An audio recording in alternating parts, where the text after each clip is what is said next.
Well, we're here in Bristol's Hope Beach this morning. It's a rather dull morning, or has been for a period of time. The wind is right in from the northeast. It's about 7 degrees, and probably here in Newfoundland we sometimes call this Capeland weather, and it's the 20th of June. But then again, that's why we love this place. Bristol's Hope Beach has been the baptism site of Open Door for about 10 years now. Baptism by immersion is an outward symbol of an inner transformation of the heart towards Jesus. And there have been many people that have been baptized right on this beach. And I gotta say, they've been quite committed, because these waters right here in late August are quite icy. And we're hoping possibly some way to be back here perhaps this August if things work out again. There's something about a public baptism by immersion that's quite powerful. It's sort of an explanation or a shout to the surrounding culture that Jesus is Lord, that Jesus is King, and that Jesus is the leader of my life. A number of years ago, I had the opportunity to stand at another public place of baptism. We traveled down the highway from Jerusalem, past Jericho, to a place called Bethany across the Jordan. Bethany across the Jordan is the traditional site where Jesus was baptized by his cousin John. And Bethany across the Jordan is a desolate and arid and dry place, and this is where John preached, and this is where John lived. And John wasn't just your ordinary Sunday morning preacher. I'm not sure if John would have fit in any type of church by the clothes that he wore, by the food that he ate, and by his demeanor. And yet, as Mark's Gospel tells us, that throngs of people came out of the city to hear him preach his message of baptism and repentance and confessions of sin. There's something about that place when I stood there, that specific place where John baptized.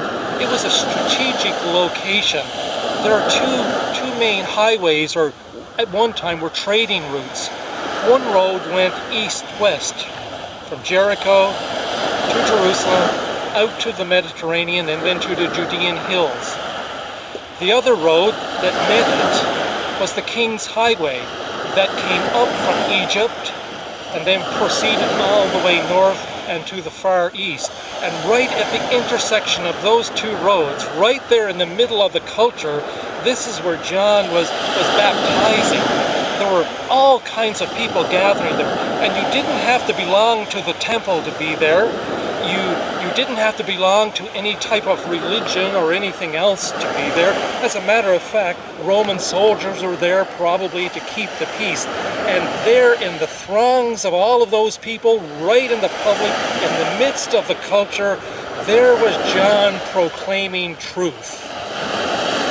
Just like Jesus, the reality of Jesus was affirmed and announced right in the midst of the culture, right in the midst of the world. Out there on the margins, on the edges, people understood that, and they asked questions, and they came to be baptized, and they came to believe right there on the margins. Richard Rohr says that the establishment seldom is able to hear the truth, because it has too much to protect, and it has bought into the system.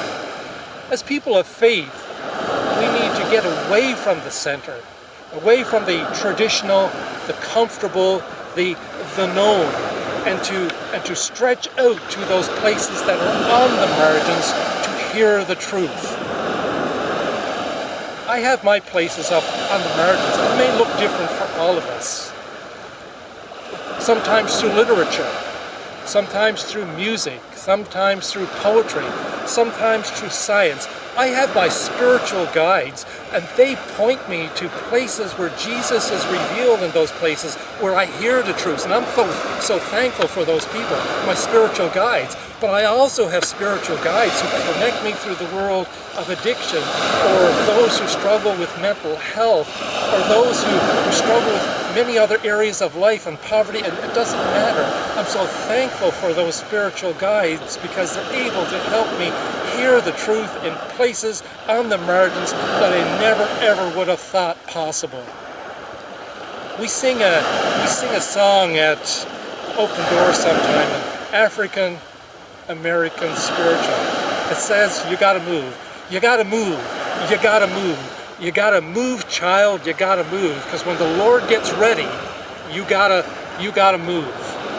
I believe the Lord is moving. I believe the Lord is moving on the edges of our culture. And that means challenging ourselves to get away from the center, to break free from the known and from the comfortable, and to launch out in those places. But if we're going to do that, we got to move spiritually, physically, emotionally from our places where we are. I would encourage you, check out YouTube this morning, and there's a YouTube video of 5 blind men from Alabama, and they do that song, You Gotta Move. And I pray that that will be our challenge, moving to the margins this week and in the days ahead. Pray you have a blessed day and a blessed week.